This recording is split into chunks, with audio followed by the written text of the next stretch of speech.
آئیے ہم سارے حضرات مل کر ادب و احترام، عقیدت و محبت کے ساتھ آقائے نامدار دونوں عالم کے مالک و مختار سید ابرار محمد عربی صلی اللہ علیہ وسلم کی بارگاہ پر انور میں درود پاک پڑھنے کی سعادت حاصل کریں اور جھوم جھوم کر پیش کریں۔ اللہم صلی علی سیدنا و شفیعنا حبیبنا مولانا محمد بارک وسلم صلو علیہ صلاۃ و سلام علیک یا رسول اللہ صلی اللہ تعالی علیہ وآلہ وسلم۔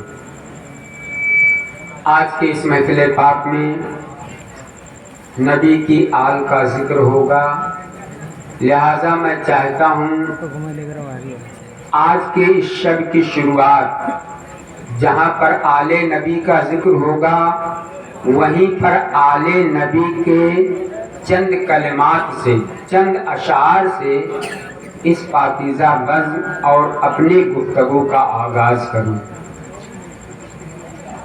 تاجدار ہندوستان عطائے رسول ہند الولی حضور خواجہ غریب نواز رضی اللہ تعالیٰ عنہ نے امام حسین کی شان میں فارسی میں کچھ اشعار کہے ہیں جس کو آپ حضرات بارہا سنتے ہیں۔ فرماتے ہیں شاہ ہست حسین بادشاہ ہست حسین، دی ہست حسین دی پناہ ہست حسین، سرداد نہ داد دست در دست یزید، حقہ کی بنا لا الہ ہست حسین۔ حضور خواجہ غریب نواز فرماتے ہیں حسین شاہ ہیں، حسین بادشاہ ہیں، حسین دین ہیں، حسین دین کی پناہ ہے۔ امام حسین نے اپنا سر دے دیا مگر اپنا مبارک پاکیزہ ہاتھ یزید کے ناپاک ہاتھ میں نہیں دیا، یہاں تک کہ حقہ کی بنا لا الہ الا اللہ کی بنیاد حسین ہے۔ یہ حضور خواجہ غریب نواز نے امام حسین کی شان میں فارسی میں اشعار پڑھے ہیں۔ اسی اشعار سے میں اپنی گفتگو اور تقریر کا آغاز کر رہا ہوں۔ دیکھیے، واعظ و نصیحت تقریریں سال کے 12 مہینہ ہم لوگ کسی نہ کسی عنوان پہ اور لگ بھگ ہر مسجد میں ہر جمعہ کے دن ہم لوگ واعظ و نصیحت کی باتیں سنتے رہتے ہیں، لیکن سال میں کچھ ہمارے لیے خاص تہوار آتا ہے، کچھ خاص ایسے موقع آتے ہیں جس میں صرف کچھ مخصوص ہی ذکر کیا جاتا ہے۔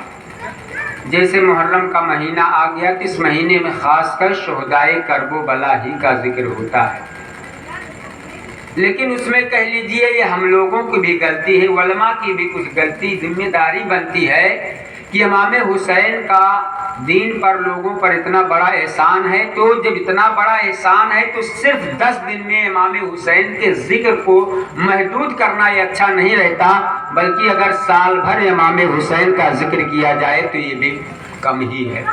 سال بھر اگر ذکر کیا جائے تو یہ بھی کم ہے۔ اور یاد رکھیے، دیکھیے یہ جو کربلا کی اب جنگ تو کہا جائے گا، حالانکہ جنگ کہنا میں سمجھتا ہوں اپنے لحاظ سے یہ اچھا نہیں لگتا ہے۔ اب آپ کہیں گے کیسے جنگ ہوئی، لڑائی ہوئی تو جنگ کہا جاتا ہے۔ ایک بات آپ بتائیے، اگر کہیں پر کوئی لڑائی ہوتی ہے، جنگ ہوتی ہے تو دو فریق اس کے سامنے ہوتے ہیں، اور اس میں ہوتا کیا ہے، دونوں فریق پہلے سے تیاری کر کے آتے ہیں، اسلحہ ان کے ساتھ میں ہوتا ہے، فوج ان کے ساتھ میں ہوتا ہے، کھانے پینے کی اشیاء ان کے ساتھ میں ہوتی ہے، مگر کربلا کا جو یہ منظر ہے اس کے برعکس ہے۔ امام حسین تو لوگوں کو گمراہی سے بچانے کے لیے کوفہ گئے تھے، امام حسین دین کی باتوں کو بتانے کے لیے کربلا یا کوفہ گئے تھے۔ لڑائی کا کوئی مطلب ہی نہیں تھا، لڑائی کا کوئی مطلب، اچھا مان لیجئے اگر لڑائی ہی کہا جائے تو جب کوئی لڑنے کے لیے جاتا ہے تو عورتوں کو لے کر نہیں جاتا، کوئی لڑنے کے لیے جاتا ہے بیماروں کو لے کر نہیں جاتا، کوئی لڑنے کے لیے جاتا ہے تو 6 ماہ کے بچے کو اپنے ساتھ میں لے کر نہیں جاتا۔ تو یہیں سے پتہ چلا حسین کا مقصد لڑائی کرنا نہیں تھا، جنگ کرنا نہیں تھا، حسین صرف دین کی تبلیغ کے لیے. دیکھیے تقریر ہر سال آپ سنتے ہیں، واقعہ کربلا کو بچہ بچہ جانتا ہے. اور یہ بھی میں آپ کو بتا دوں، جب سے دنیا عالم وجود میں آئی ہے تب سے لے کر اب تک دنیا میں بہت ساری جنگیں ہوئی، لیکن مسلمان ان جنگوں اور جنگوں کے کارناموں سے ناواقف ہے، ہمیں پتہ نہیں. اگر ہم صرف حضور کے زمانے کی بات کر لیں، سرکار 53 سال مکہ میں رہے اور پھر ہجرت کر کے مدینہ آئے. 10 سالہ زندگی میں کبھی بدر کے میدان میں، کبھی احد کے میدان میں، کبھی خندق کے میدان میں، کبھی جنگ موتا، کبھی جنگ یرموک، کبھی جنگ تبوک. بہت ساری جنگیں ہمارے آقا صلی اللہ علیہ وسلم کے دور میں ہوئی. اور پھر اس کے بعد کی تاریخ دیکھو، مکہ فتح ہوا، میرے آقا اس دنیا سے پردہ فرمائے. سرکار کے بعد بھی جنگیں ختم نہیں ہوئی. حضرت ابو بکر صدیق کا دور خلافت آیا. اب آپ دیکھیے دور خلافت میں بھی کچھ لوگ منکرین زکوٰۃ پیدا ہو گئے. یہ فتنہ دیکھیے ہر دور میں اٹھتا رہا. منکرین زکوٰۃ پیدا ہو گئے، کیا کہنے لگے؟ اب نبی دنیا میں نہیں ہے، اب ہم زکوٰۃ نہیں دیں گے. تو صدیق اکبر نے اعلان کیا، سنو، جو لوگ رسول اللہ کے زمانے میں اونٹ کی ایک رسی بھی، بکری کی ایک رسی بھی زکوٰۃ دیتے تھے، اگر نہیں دیں گے تو میں ان سے جہاد کروں گا. اور کیا ہے آپ نے؟ ان سے جہاد کیا. فاروق اعظم کا دور آیا، بہت سارے ممالک، بلکہ یہ کہہ لیجئے آدھی دنیا سلطنت اسلامیہ میں آ گئی. اور ایک غیر مسلم مورخ لکھتا ہے کہ اگر فاروق اعظم اور کچھ دن تک دنیا میں رہ جاتے تو صرف 23 لاکھ مربع میل نہیں، ساری دنیا پر اسلامی حکومت قائم و دائم ہو جاتی. حضرت عثمان غنی کا بھی دور آیا تو بلوائیوں کا فساد سامنے آیا، عثمان غنی نے ان سے جہاد کیا. علی کا دور خلافت آیا، خارجی اٹھ کھڑے ہوئے تو مولائے کائنات ان سے مقابلہ کرنے کے لیے کھڑے ہو گئے. اب اس کے بعد جب حسین کے زمانے میں یزیدیت کا فتنہ بڑھا تو فاطمہ کا دودھ جو خون بھر کر رگے حسین میں گردش کر رہا تھا، رسول کی دی ہوئی ضمانت، صدیق کی صداقت، فاروق کی عدالت، عثمان کی سخاوت اور خود ان کی طلب شہادت، ان سب کی نمائندگی اگر کوئی کر رہا تھا تو کربلا کے میدان میں بھوکا حسین، پیاسا حسین، فاطمہ کا شاہکار حسین، انتخاب پروردگار حسین نے یزیدیت کی دھجیاں اڑا کے رکھی. ہر دور میں فتنے اٹھتے رہے. اللہ تعالیٰ ان فتنوں کو دبانے کے لیے اس دور میں ایک ایک امام کو بھیجتا رہا. امام بن احمد بن حنبل کے دور میں ایک فتنہ اٹھا، فتنہ فلسفے قرآن، یعنی قرآن کو مخلوق کہہ کے حملہ کیا گیا. لوگ کہنے لگے یہ قرآن مخلوق ہے، یہ اللہ کا کلام نہیں ہے. تو امام احمد بن حنبل نے اس دور میں مورچہ سنبھالا اور مامون کی تابوتی طاقت کو دھول چٹا دیا. ایک دور آیا، فتنہ فلسفہ اٹھا. امام راضی نے فلسفے کو سمجھایا، جب اس کی سمجھ میں نہیں آیا تو امام غزالی نے فلسفے کو مسلمان بنایا. ہر دور میں فتنے اٹھتے رہے اور قیامت تک فتنے اٹھتے رہیں گے. تو آپ دیکھیے، میں بتانا جو چاہتا ہوں، لڑائیاں بہت ہوئی اور ہوتی رہے گی. سب کی تاریخ ہمیں پتہ نہیں، مگر واقعہ کربلا کو بچہ بچہ جانتا ہے. واقعہ کربلا، تاریخ کربلا کو بچہ تو کربلا کی لڑائی اتنی اہم کیوں؟ آپ سنے ہوں گے بہت ساری لڑائیاں ہوتی ہیں نا، بہت آسانی کے ساتھ، تڑپ دھڑپ والی تکلیف آسانی سے سنی. لڑائیوں میں کیا ہوتا ہے؟ دونوں طرف سے لڑائی ہوئی، جتنے لوگ مارے گئے یا فوج کے شہید ہوئے. جب لڑائی ختم ہو گئی، تم اپنے لاش کو لے کر جاؤ، ہم اپنے لاش کو لے کر جائیں گے، دفن کر دیا جاتا ہے. معاملہ وہیں پر ختم، لڑائی ختم ہو گئی، سب کچھ ختم. مگر کربلا کی لڑائی ذرا دیکھیے. امام حسین کربلا کے میدان میں گئے ہیں،